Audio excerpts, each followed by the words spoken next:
I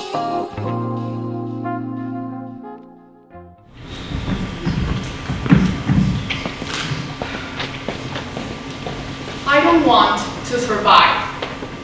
In January 2019, Juan Guaidó, an opposition's candidate against Nicolás Maduro's government, appeared as the savior of Venezuela, the country where my entire family is from. Guaidó was declared president, defying Maduro's legitimacy and quickly gaining international support. However, his influence decreased within a year and slowly disappeared from the political spectrum. According to data analysis, his approval rating dropped sharply from 61% in 2019 to 25% in 2020. In August 2021, the Taliban took power in Afghanistan and began stripping away the rights that women had fought for with sacrifice and effort. In fact, by 2022, UN Women estimated that 85% of Afghan women had lost access to education and employment. In March 2023, the Intergovernmental Panel on Climate Change declared that the effects of climate change were long-lasting and significant, and that if we didn't act by 2025, it would be unlikely to avoid catastrophic consequences. What do all these things have in common? They've all been forgotten. They no longer make headlines, even though, until today, thousands of people are affected by these problems. And what do? We face the world with resignation. We comment within our close circle saying every year is getting hotter, or poor women thankfully live at this side of the world, or in my family's case, we mention yet another opposition leader who achieved nothing. We move on with nothing more than a melancholic sigh or a heated argument with our grandparents who don't share our points of view. But the truth is, being conscious of these problems isn't enough. Awareness must lead to action. But then the hardest question arises: how are we supposed to confront these problems that feel so distant and overwhelming? Take extreme poverty as an example. In 2024, the Global Multidimensional Poverty Index indicated that more than 1 billion people are now living in extreme poverty. And it's such a delicate topic, isn't it? One that stirs anger. But unfortunately, anger alone does not change things. Here is where unity comes in. I think we tend to forget how many amazing things can happen when individuals come together for something bigger than themselves. Like Global Citizen, a platform used by millions of people which raised over $1 billion in 2022 to fight extreme poverty. That's the power of collective action. My point is, you don't have to start a massive campaign to make an impact, but you won't achieve a single thing by sitting on the comfort of your home and complaining either. You can support organizations tackling these issues, volunteer your time, but the most important thing is that you make your actions align with the things you criticize. Because your hatred and anger will only lead to resignation, but unity and action lead to change.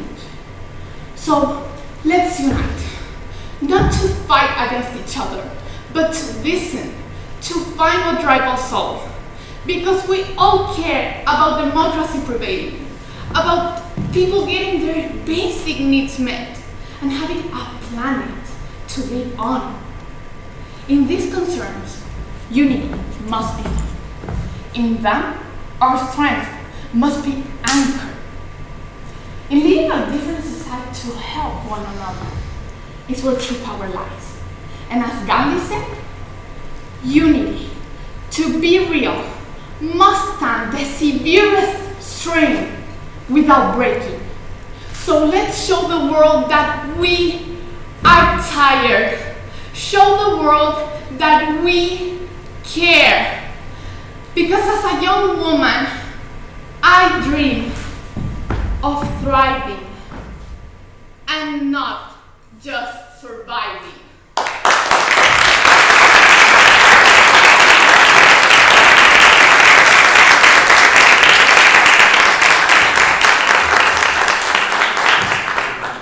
Okay, we'll pass it to Christopher Davenport. We'll have him do the first question this time.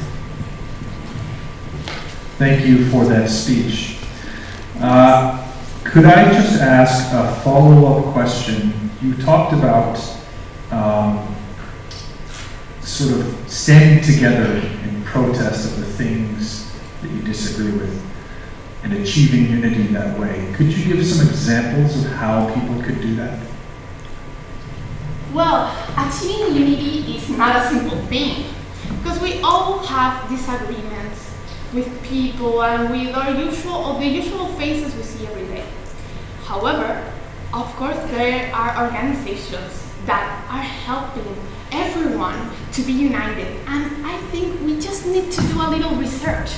We just need to have that will of searching and finding these wonderful people that are doing everything to keep people united, like this wonderful contest, for example. I think it's wonderful that you give people the opportunity to express what they have to say, and that is something I think represents unity well, because we all here are listening to what everyone has to say, and in the words of the people talking here, there's an essence, and there's a life, a spark that everyone has, and everyone should exploit in favor of unity. So let's search for these organizations, let's donate or go do volunteer work. I did volunteer work and I cleaned a church, and it was such an amazing spirit. I'm not even Catholic, and it was such an amazing experience to just be there and be supporting each other and see how happy people were when we actually made something not on our interest, but on the interest of the community. Let's go with Hugh. Thank you both for also an excellent presentation. The title of your presentation is I Don't Want to Just Survive, and you ended by saying you wanted to thrive. So how do you make your generation thrive?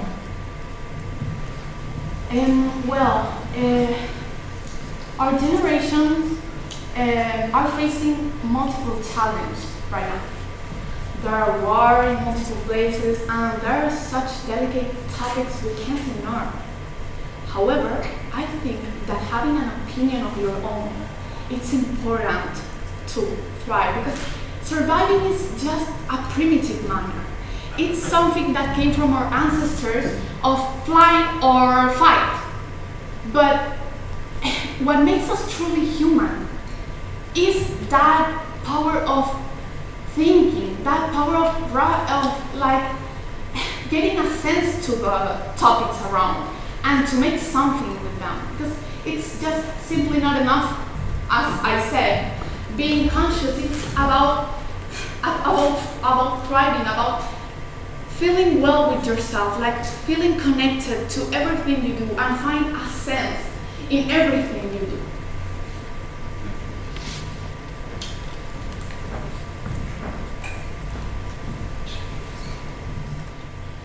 Hello, Nicole. Thank you very much for the presentation. If you think in our context, Chile, and in your generation, how would you explain the lack of action? I think many people just simply feel powerless. I think we are taught to think that we just have to obey, that we're here to follow instructions, to learn as much as we can, but not actually learning, just memorizing it. And I think that only makes us feel like part of the big sea of people that is our society, and we don't dimension the amazing things we can do when we stand up with a confident smile and say, you know what, I don't think this is right.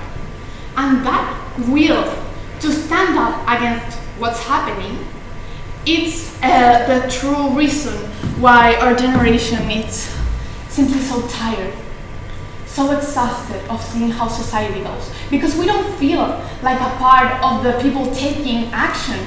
We feel like a part of the people simply obeying and saying, oh well, Another leader making a fool of himself and making a fool of all of us. But that's just not true. And I think that's what we have to learn. We have to learn that all of us have a presence in this society, and that this society, as sick as it is and as imperfect as it is, it's ours to keep and to upgrade.